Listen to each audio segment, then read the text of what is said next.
going to start at the front of the kayak here. As you can see, it's got a front carry handle. This carry handle is pretty solid. It's made from metal. I'm guessing it's aluminium. It's quite sturdy. It's quite well fastened in there.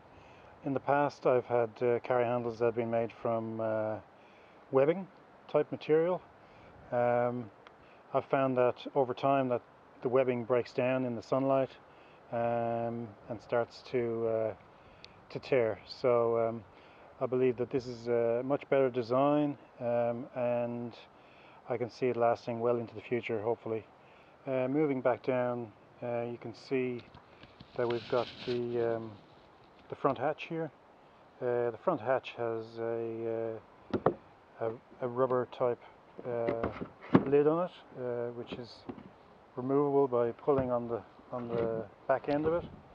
It's also got a bungee leash here. You can see quite clearly. That's good that if you're out in the water and you open the hatch, it's not going to fall into the water and drift away on you. You're not going to lose it. And also when it's on the roof of your car or on your trailer, it's not going to blow away in the wind. Yeah, it's pretty good. It seals really well, and it seems to pretty much stay on there by itself pretty well. So if you come back here, you can see that I've got a battery to power my electronics on the kayak. The battery is by FPV Power.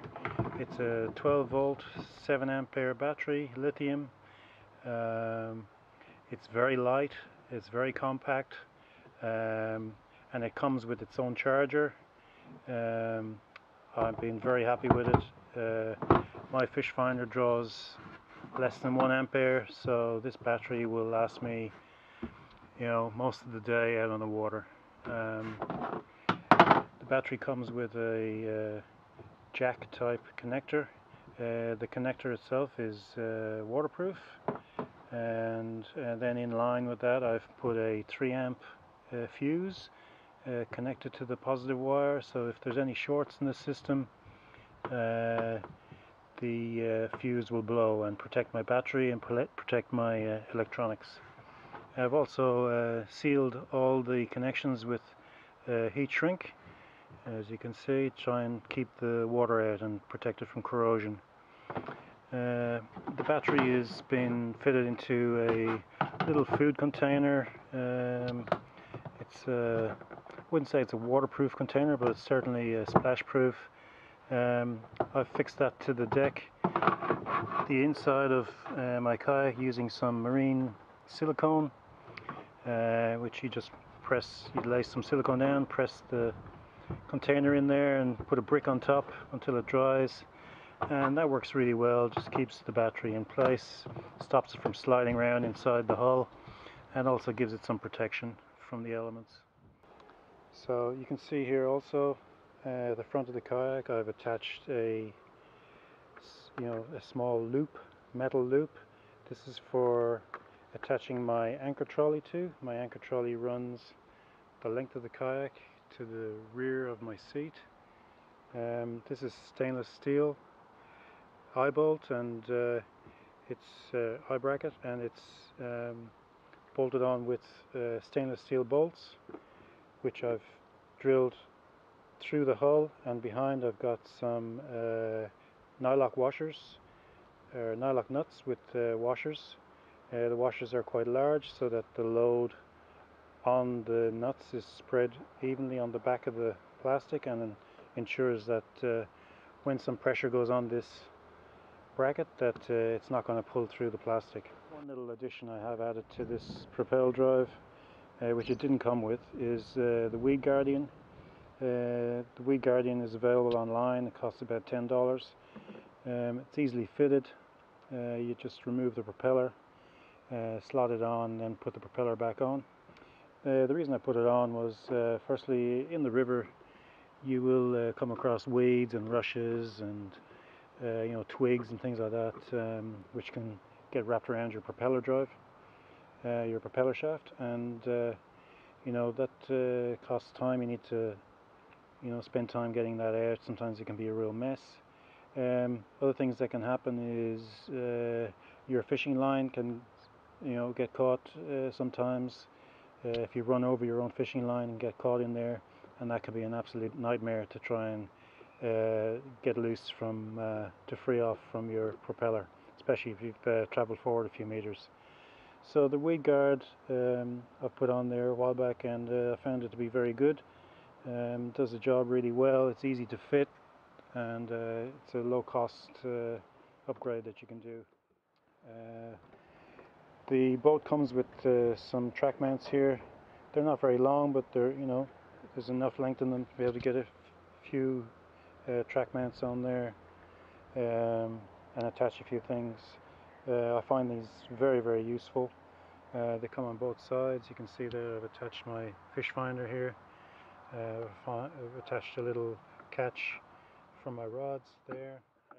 You need to be careful about how you mount the rod holders so that they don't interfere with the pedal drive when it's in the drive position. So just make sure that you have clearance between the front of the pedal and the back of the rod holder. Okay, as you can see here, we've got some quite large scupper holes for allowing the water to flow out of the kayak when it comes in. And in these I've got some of the native Watercraft bungees, which I've fitted in there. I normally leave one scupper hole at the front free on both sides without a stopper in there. It is to allow the water, any water that does get into the cockpit, to just flow easily back out. I always cover these ones because if I drop a lure or a hook or something like that, or my scissors, whatever it is, I don't want them falling through the scupper hole into the water and never to be seen again. So that's the other reason I stopped them. I put the stopper in there. You'll also notice here that I have a tackleback. The tackleback is used to retrieve lures.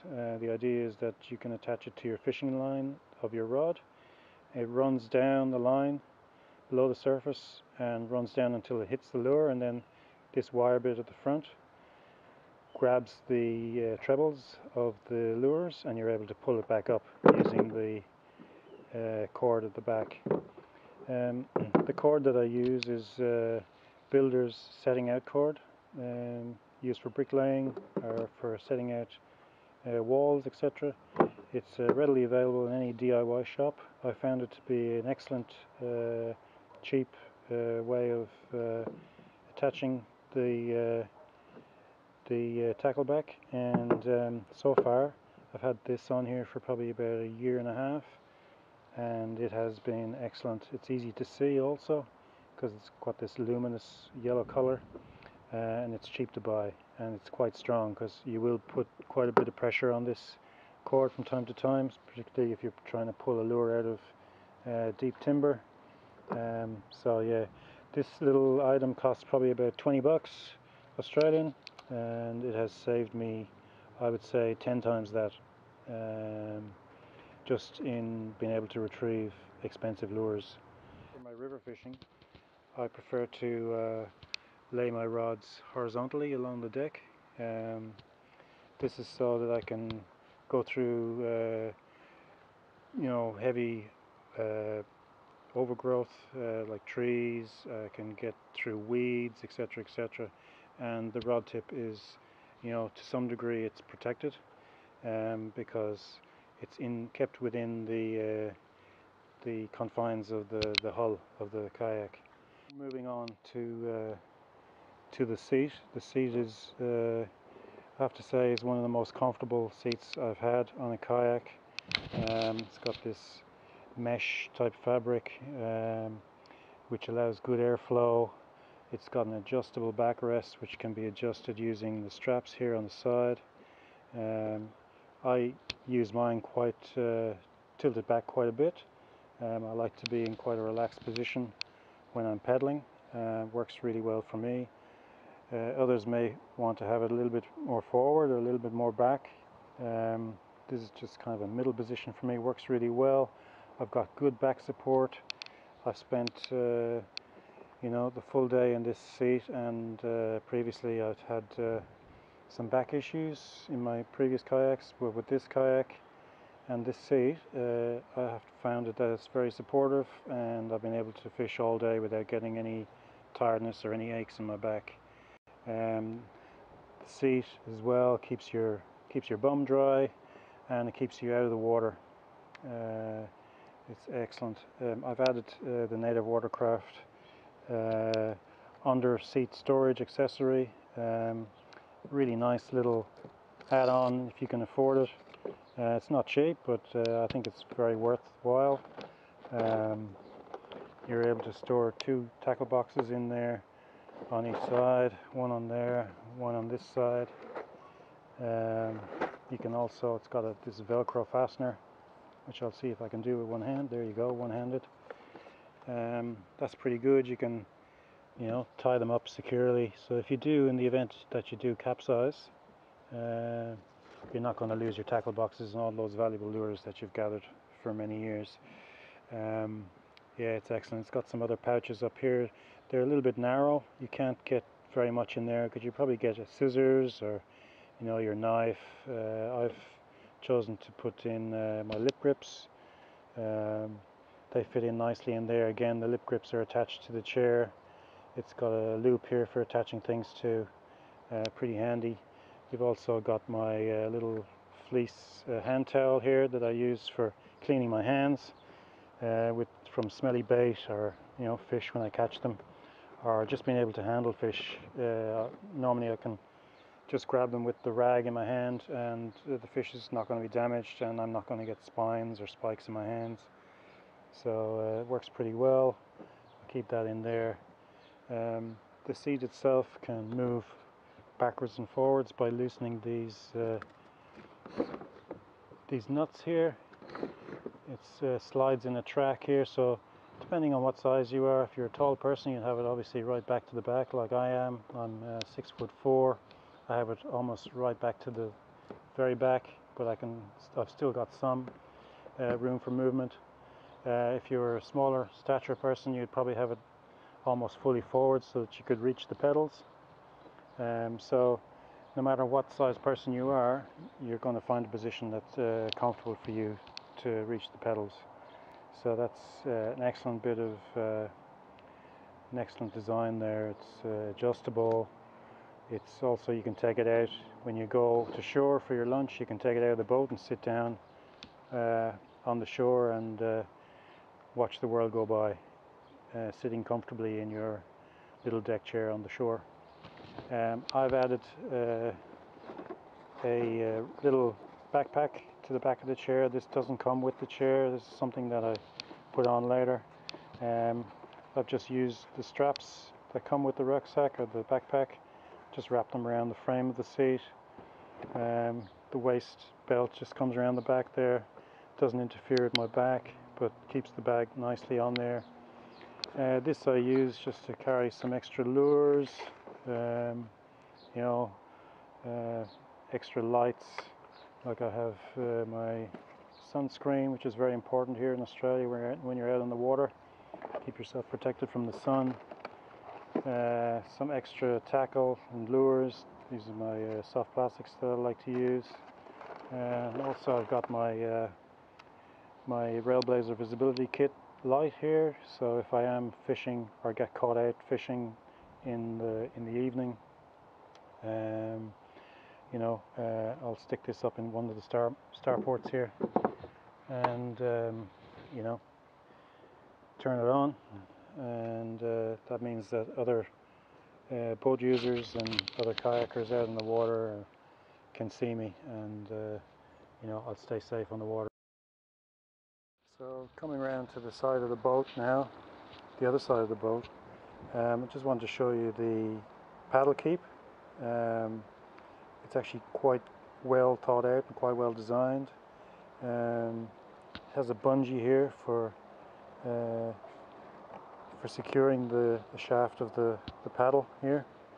When I lift out, you can see that they've provided a scalloped out section to the hull here, and that is where the shaft of the paddle sits quite nicely.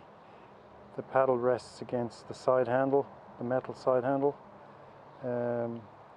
of the kayak, and then the bungee comes over the top and clips into a little catch there. Now this catch is not the original catch. I've had to fix that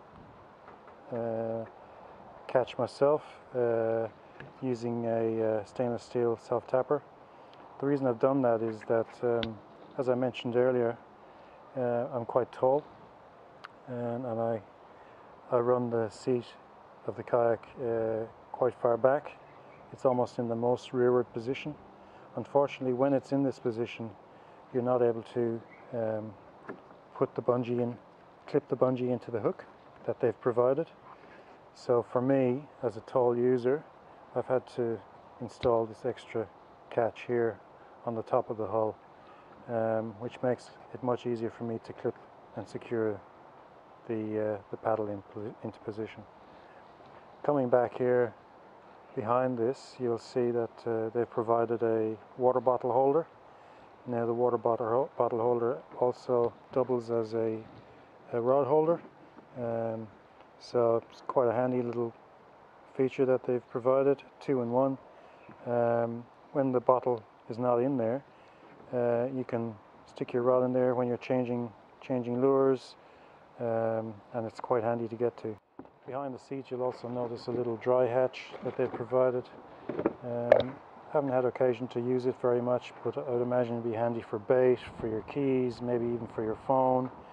It's got a little bucket inside that's removable, but what it does do is actually allows you access into that rear area of the kayak. So if you wanted to add fixtures, or get to a screw or something, or even fix something inside there, that's a really handy way of getting into to the hull, which otherwise would be quite difficult to get to. The only thing I have in here is actually my Allen key from our propeller. I always bring that with me, so that if I do get caught up in weeds, or I need to remove that propeller for any reason, I've got that Allen key handy. And that just is very similar to the front hatch. It's just a press fit rubber lid on it. Actually works really well, and again, I've never seen any water getting in there. The boat comes with 2 flush mounted rod holders. I only use these when I'm saltwater fishing. When I'm river fishing, I don't like to have the rods sitting vertically, because it gets caught in branches of trees, etc., and there's a good chance you might break the tip of your rod off. So when I'm freshwater fishing, as I've mentioned already, I tend to lie my rods horizontally across the deck. To do that, what I've done is I've got these Railblazer tracks, which you can buy as a kit form.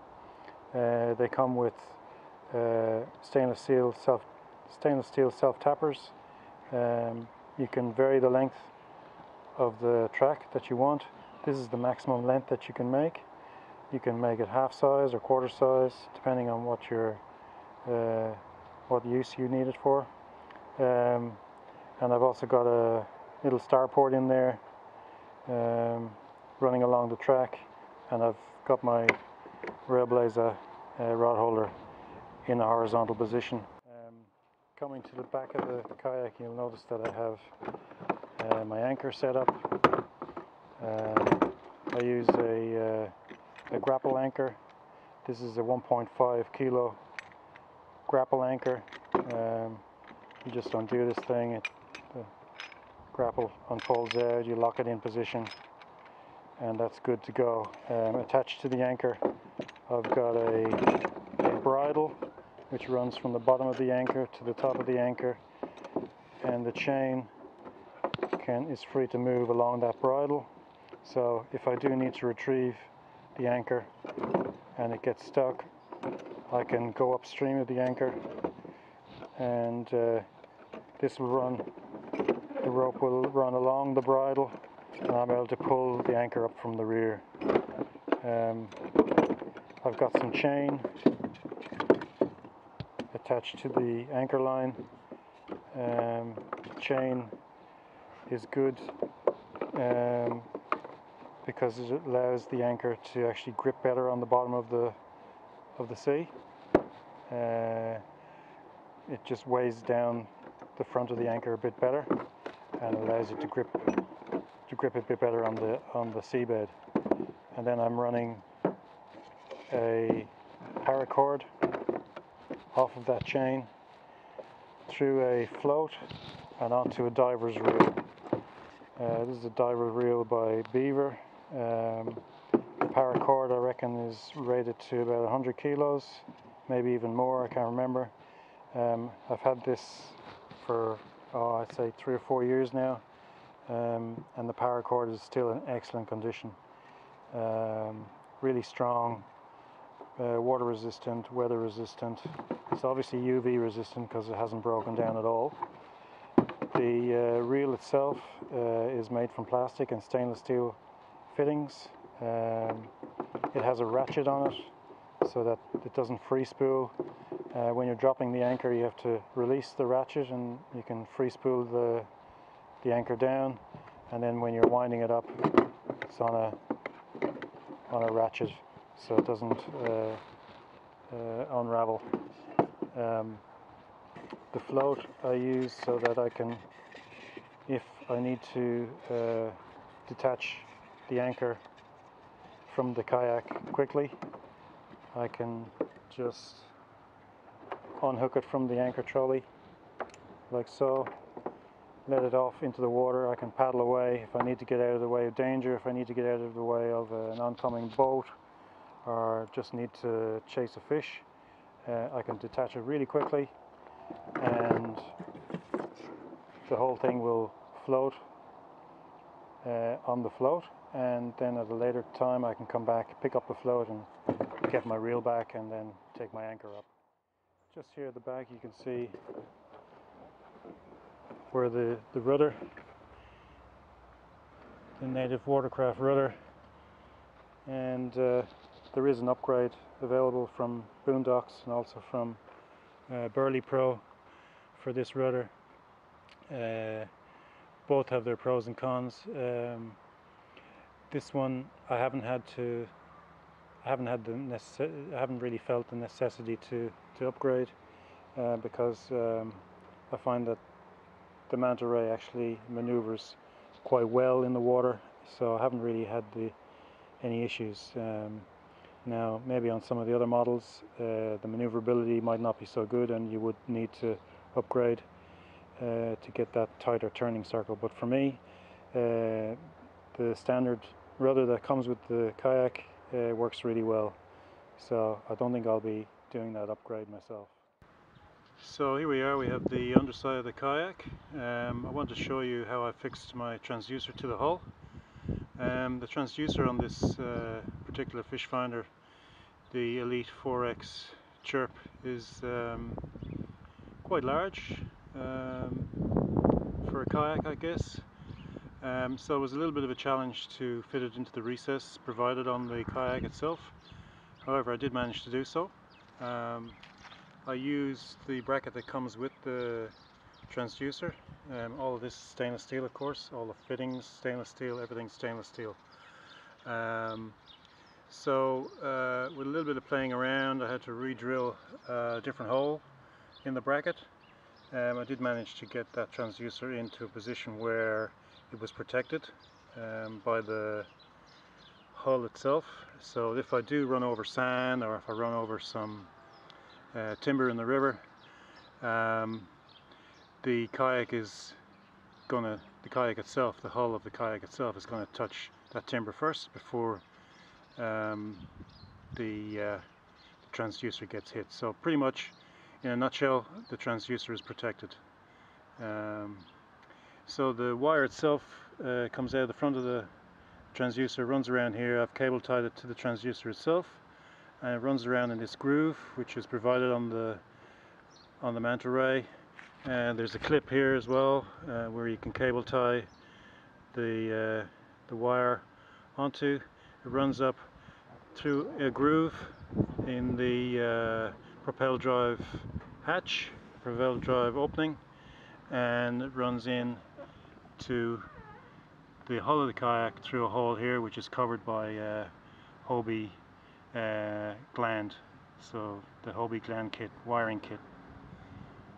If I flip the boat back over,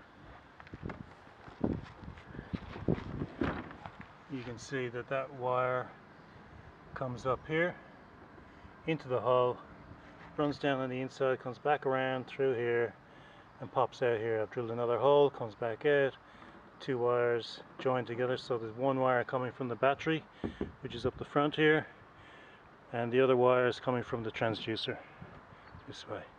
They join inside the hull and come out together here, and this is where I mount my fish finder screen, and that's it. Okay, so that was a brief run through on my setup on the Manta Ray Propel. I think I've pretty much covered everything. Look, it's a pretty good boat. It's a pretty good kayak. I really enjoy using it. Makes for a great fishing platform. And look, hope you enjoyed my walkthrough. Thanks for watching.